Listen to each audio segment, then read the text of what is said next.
नमस्कार दोस्तों। मनसुख हिरेन की हत्या हुई। मनसुख हिरेन की हत्या के पीछे मुंबई पुलिस का अधिकारी सचिन वजह हो सकता है। यह बात दावे के साथ बहुत ताकत से बीजेपी आज महाराष्ट्र के सदन में विधानसभा में उठा रही थी। बीजेपी के नेता और पूर्व मुख्यमंत्री देवेंद्र फडणवीस ने कहा कि मनसुख हिरेन की हत्या जिन लोगों ने की उनकी जानकारी या उनसे नज़दीकी एक पुलिस वाले की हो सकती है, उसका नाम है सचिन वजह। यह बात उन्होंने सदन में मनसुख हिरेन की पत्नी के उस आरोप या उस बयान के आधार पर कही जिसमें उन्होंने यह कहा है कि उनके पति खुदकुशी कर ही नहीं सकते थे। उनके पति के पास आत्महत्या करने का कोई कारण नहीं था। वो अच्छे तैराक थे, पानी में डूबना उनके लिए बहुत मुश्किल था। उनकी हत्या की गई और उनकी हत्या में सचिन वजह का हाथ हो सकता है। सचिन वजह पर सवाल मनसुख हिरेन की पत्नी ने उठाया और यह बात महाराष्ट्र की विधानसभा में देवेंद्र फडणवीस ने सरकार के सामने रखी और कहा कि इस मामले की जांच होनी चाहिए। देवेंद्र फडणवीस ने सिलसिलेवार तरीके से बहुत सारी बातें कहीं। उन बातों को बारी बारी से मैं आपके सामने रखना चाहता हूं। उन्होंने ये कहा कि 2017 में एक्सटॉर्शन का मामला दर्ज हुआ और उस एक्सटॉर्शन के केस में सचिन वजह का नाम था, लेकिन जांच आगे नहीं बढ़ी। क्यों नहीं बढ़ी, यह अपने आप में एक सवाल है। उनका इशारा इस बात की तरफ था कि सचिन वजह चूंकि शिवसेना का करीबी है, उसका नेता रहा है। 2008 से लेकर 2020 तक जब वो पुलिस में नहीं था, बाहर था, पुलिस से विभाग से निकाल दिया गया था, उस दौरान वो शिवसेना का नेता हुआ करता था। इसी नज़दीकी के चलते यह जांच आगे नहीं बढ़ी। दूसरी बात उन्होंने ये कही कि क्रॉफर्ड मार्केट जब मनसुख हिरेन गए थे, मनसुख हिरेन क्रॉफर्ड मार्केट कब गए थे? आपको याद हो कि 17 फरवरी को मनसुख हिरेन ठाणे से साउथ मुंबई को जा रहे थे और बीच रास्ते में उनकी गाड़ी खराब हो गई। गाड़ी उन्होंने बहुत कोशिश की ठीक करने की, लेकिन वो ठीक नहीं हो पाई। उनकी स्टीयरिंग लॉक हो गई थी। उन्होंने स्टर्न एक्सप्रेसवे पर अपनी गाड़ी बगल में पार्क कर दी। वो चले गए south Mumbai Crawford market. Devendra Fadnavis का कहना यह है कि क्रॉफर्ड मार्केट में जो पहला आदमी मनसुख हिरेन से मिला था वो कौन था, इस बात की जांच होनी चाहिए। यानी कि इसमें भी कहीं न कहीं कोई मामला जुड़ा हुआ है। बीजेपी जिस भरोसे के साथ, जिस विश्वास के साथ और जिस आक्रामक तरीके से यह बार बार कह रही है कि मनसुख हिरेन की हत्या में सचिन वजह का हाथ हो सकता है, उसके पीछे ऐसा लग रहा है कि बीजेपी के पास और बीजेपी के नेताओं के पास बहुत सारे सबूत हैं। वैसे शिवसेना यह आरोप लगा रही है, कह रही है कि सीडीआर यानी कॉल डिटेल्स रिपोर्ट जो मनसुख हिरेन की है वो कैसे बीजेपी के नेताओं के पास पहुंची, यह अपने आप में सवाल है। और बीजेपी के नेता कानून से परे जाकर के कानून को कहीं न कहीं हाशिए पर रख करके अपने तरीके से उन दस्तावेज़ों का इस्तेमाल कर रहे हैं जिनका काम जांच की प्रक्रिया में या कानून के रास्ते में आना है।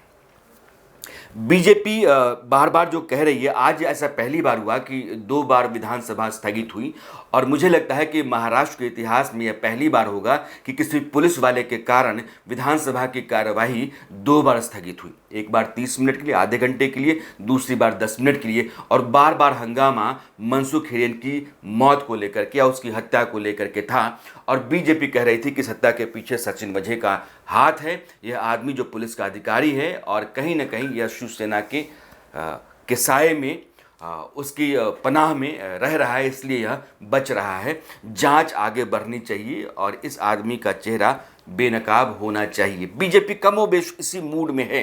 मैं जितना कुछ कह रहा हूं, बीजेपी के नेताओं की बात को या तो उसी तरीके से रख रहा हूं या फिर जो कुछ भी वो कह रहे हैं उसका जो इंटेंट है, जो कहने का उनका मकसद है, वो मैं आपके सामने रख रहा हूं। अब पुलिस की थ्योरी क्या कहती है यह भी सुनिए। पुलिस ये मानती है कि मनसुख हिरेन की हत्या हुई और हत्या किसी एक ने नहीं की बल्कि कई हत्यारे थे। पुलिस का यह मानना है कि किसी आदमी के मुंह में 4-5 रुमाल अगर ठूंस दिए गए हैं, उसके ऊपर मास्क डाल दिया गया है, इसका मतलब यह है कि इतना कुछ करके, मास्क डाल करके कोई आदमी पानी में कूद करके जान नहीं देगा। इतनी तैयारी करके जब जान देने ही जा रहा है तो मास्क लगाने और मुंह में रुमाल ठूंसने की ज़रूरत ही क्या है। इसलिए पुलिस मानती है कि मनसूख हिरेन को मार दिया गया पहले, उसके बाद उसको फेंका गया। अब फेंकने से पहले उसके मुंह में जो रुमाल ठूंसा गया और मास्क डाला गया, वो सिर्फ इसलिए कि बॉडी के भीतर मुंह से पानी ना जाए, और पानी जाने के बाद बॉडी फूलने लगती है और धीरे धीरे वो ऊपर आ जाती है, जिसको उतराना कहते हैं। तो काफ़ी देर तक, 1-2 दिनों तक बॉडी पानी के अंदर रहे, वो फूले नहीं, ऊपर आए नहीं, इसीलिए मुंह में उन हत्यारों ने रुमाल ठूंस दिया था, उसके ऊपर उन लोगों ने वो कवर डाल दिया था, जिसको मास्क कहते हैं। लेकिन बदकिस्मती उनकी ऐसी थी कि हाई टाइड नहीं था, लो टाइड था, और धीरे धीरे लाश जो है वो किनारे तक पहुंच गई, और फिर पुलिस पहुंची और पुलिस को वो लाश बरामद हुई। यहाँ भी एक पेच है कि जहाँ ये लाश बरामद हुई मुंब्रा की खाड़ी में, ठाणे में, वहाँ सबसे पहले सचिन वजह पहुंचे थे, जो लोकल पुलिस है उसके आने से पहले। और उन पर यह भी सवाल किया जा रहा है कि जब पोस्टमार्टम चल रहा था उस दौरान भी वो अंदर थे, बीजेपी का आरोप है। तो उस आदमी की बार बार ज़रूरत क्या है? इसीलिए बीजेपी और ख़ास करके देवेंद्र फडणवीस कहते हैं कि मनसूख हिरेन के साथ यह आदमी लगातार फ़ोन पर भी संपर्क में था। इसकी बातचीत मनसूख हिरेन से क्या क्या हुई, और यह आदमी जब जांच के लिए 1 मार्च को मनसूख को बुलाया था तो उसने क्या कुछ कहा था। क्रॉफर्ड मार्केट में जो आदमी पहली बार मिला था मनसूख हिरेन से, जिससे पहली बात हुई थी, वो आदमी कौन था, और कांदिवली जिस आदमी ने मनसूख हिरेन को बुलाया था उसके बुलाने का कारण क्या था, और वो आदमी कौन है।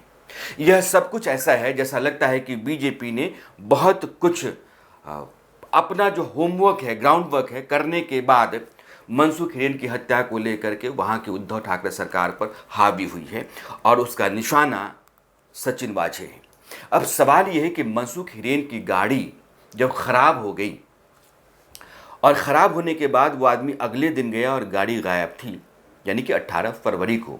तो 25 फरवरी को उसकी गाड़ी मिलती है मुकेश अंबानी के घर के नज़दीक, जिसमें जिलेटिन की छड़ें होती हैं। अगर मेरी गाड़ी चोरी हो गई और मैंने उसकी रपट लिखा दी, उसके 5-7 दिनों के बाद, हफ्ते भर बाद मेरी गाड़ी कहीं बरामद होती है, तो मुझसे लगातार पुलिस पूछताछ कर रही है। मैं उससे परेशान हूँ, और परेशान होकर के मैंने 2 मार्च को मुख्यमंत्री, वहाँ के गृह मंत्री और पुलिस कमिश्नर को चिट्ठी लिखी। उससे लिखी हुई चिट्ठी के आधार पर मैं आपको इन तारीखों के हवाले से घटनाएं जोड़ करके बता रहा हूँ। लेकिन उस आदमी की हत्या की ज़रूरत क्यों थी? कोई भी आदमी जो मुकेश अंबानी और उनके परिवार के खिलाफ इस तरीके से पीछे पड़ा है कि वो उनकी जान लेने की साजिश कर रहा है। जो गाड़ी मुकेश अंबानी के घर के पास स्कॉर्पियो बरामद हुई, जो मनसूख हिरेन की गाड़ी थी चोरी की हुई, उस गाड़ी में मुकेश अंबानी के काफिले में चलने वाली गाड़ियों की नंबर प्लेट्स थीं, और वह खुद जो स्कॉर्पियो थी उस पर जो नंबर प्लेट्स थीं वह भी मुकेश अंबानी के काफिले में चलने वाली गाड़ी की नंबर प्लेट ही थी। अब सवाल यह है कि उस आदमी को, मनसूख हिरेन को मारने की जरूरत क्यों थी? क्या मनसूख हिरेन को कुछ पता था? क्या मनसूख हिरेन इस पूरी साजिश के बारे में कुछ जानता था? क्या 17 तारीख को गाड़ी खराब हो जाने और 18 तारीख को जाकर के गाड़ी ढूंढने, गाड़ी के ना मिलने, उसके बाद विक्रोली थाने में रिपोर्ट दर्ज कराने का पूरा मामला एक पहले से तयशुदा कहानी का हिस्सा था? क्या मनसूख हिरेन मुकेश अंबानी के खिलाफ जो कुछ भी साजिश हो रही थी, और मुकेश अंबानी के परिवार को मारने का जो पूरा षड्यंत्र है, जिसको लेकर के गाड़ी खड़ा की गई, चिट्ठी उसमें रखी गई और कई तरह की धमकियां उसमें शामिल की गईं, तो उसमें मनसूख हिरेन की क्या भूमिका है? और मनसूख हिरेन अगर कुछ जानता नहीं होता तो उसको मारने की इतनी जल्दी क्यों पड़ी थी? ऐसा लग रहा है कि मुकेश अंबानी और उनके परिवार के पीछे जो लोग पड़े हुए हैं, जो इतनी बड़ी कॉन्स्पिरेसी रच रहे हैं, वो कहीं ना कहीं मनसूख हिरेन से जुड़े हुए थे, और मनसूख हिरेन की गाड़ी ही नहीं बल्कि मनसूख हिरेन से भी उनका संपर्क रहा होगा, क्योंकि उस आदमी को कुछ न कुछ ऐसा पता होगा जिसके खुल जाने से, जिसका भंडाफोड़ हो जाने से उन तमाम लोगों के चेहरे बेनकाब हो जाते, या वो सभी लोग पकड़े जाते जो लोग आज की तारीख में पर्दे के पीछे हैं। जांच के बाद हो सकता है कि वो गिरफ्तार हों, उनके चेहरे बेनकाब हों। लेकिन मनसुख हिरेन के मारे जाने के बाद बहुत हद तक वो राहत महसूस कर रहे होंगे। मनसुख हिरेन के पास ऐसी कौन सी जानकारी थी? मनसुख हिरेन को मारने का कारण क्या था? मनसुख हिरेन को उसके घर से 40 किलोमीटर दूर ले जाने और फिर खाड़ी के पास उसकी बॉडी को फेंकने की यह पूरी जो लंबी एक साजिश दिख रही है, चालाकी से भरी हुई, उसका कारण क्या था? एक बात यहां मैं जोड़ना चाहता हूं जो आखिरी घंटों की हो सकती है। 4 मार्च को मनसुख हिरेन कांदिवली के लिए निकले और 5 मार्च को उनकी लाश मिली, लेकिन 4 और 5 मार्च को फ़ोन का जो मामला है, मनसुख हिरेन के पास 2 फ़ोन थे। एक फ़ोन लेट नाइट वसई और विरार में ऑन हुआ और ऑफ हुआ, और दूसरा फ़ोन तुंगेश्वर में ऑन हुआ और ऑफ हुआ। ठाणे जहां उनका घर है मनसुख हिरेन का, वहां से वसई विरार की दूरी है 40 किलोमीटर, और जहां लाश मिली है वहां से दूरी है 5 किलोमीटर। पुलिस ये मान रही है कि बहुत संभव है कि मनसुख हिरेन को पहले मार दिया गया, उसकी हत्या कर दी गई, उसके बाद जाकर के मोबाइल को ऑन किया गया, फिर ऑफ किया गया, फिर रास्ते में ऑन किया गया, दूसरे मोबाइल को ऑफ किया गया, और फिर ला करके उस खाड़ी में, मुंब्रा की खाड़ी में लाश को फेंक दिया गया, पूरी तैयारी के साथ कि लाश अगले 2-3 दिनों तक पानी के अंदर ही रहे, बाहर ना आ पाए। इतनी बड़ी साजिश अगर किसी आदमी को मारने और उसके मारने के बाद लाश के बाहर ना आने की जा रही है, तो उस आदमी का उस साजिश से जो मुकेश अंबानी और उनके परिवार को लेकर के बुनी जा रही है, कोई न कोई रिश्ता होगा। इसलिए जो सीडीआर है, जिसको लेकर अब बीजेपी कहती है कि जांच होनी चाहिए, बातचीत जिन लोगों ने की थी उस बातचीत का खुलासा होना चाहिए, और जिन लोगों से जिस तरीके की बातचीत हुई है उन लोगों से पूछताछ होनी चाहिए, और जांच अगर अपनी लकीर पर चलती है तो बहुत सारे लोग जो उस साजिश में शामिल हैं, हत्या के मनसूख के और मुकेश अंबानी के खिलाफ षड्यंत्र के, उनके चेहरे सामने आएंगे। यह मामला छोटा नहीं है, बड़ा है। मैं बार बार कह रहा हूँ, जो परसों मैंने वीडियो बनाया वह भी इसी पर था। मैंने कहा था कि अंदेशा इस बात का है कि मनसुख हिरेन ने खुदकुशी नहीं की होगी, बल्कि हत्या हुई होगी उनकी। यह बात कल पोस्टमार्टम रिपोर्ट आने के बाद, संडे को जब पोस्टमार्टम रिपोर्ट आई थी, उसके बाद से साफ होने लगी थी कि नहीं, हत्या ही हुई, और सोमवार को यह बात और साफ होने लगी, और मंगलवार को, यानी आज की तारीख में, महाराष्ट्र की विधानसभा में देवेंद्र फडणवीस ने खुले तौर पर कहा कि मनसुख हिरेन की हत्या की गई। उस हत्या के पीछे जो आदमी हो सकता है उसका नाम सचिन वाझे है। जांच को आगे बढ़ाया जाए, बहुत ईमानदारी से जांच की जाए, और जो लोग भी इसके पीछे हैं उन लोगों को सजा दी जाए। यह मामला पेचीदा ज़रूर है, लेकिन कहते हैं ना कि इंसाफ थोड़ी देर के लिए रुक तो सकता है, लेकिन नहीं मिले ऐसा हो नहीं सकता। सच थोड़ी देर के लिए पर्दे में आ तो सकता है, लेकिन वो सामने आए या ना आए ऐसा हो नहीं सकता।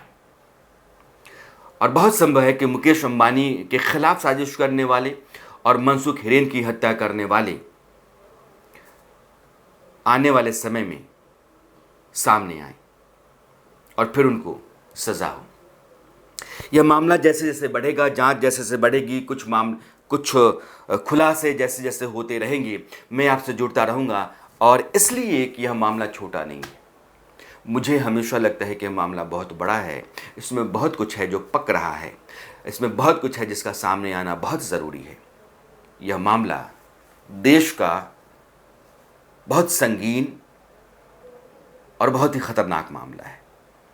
मेरी आपकी मुलाकात कल फिर होगी, तब तक के लिए नमस्कार।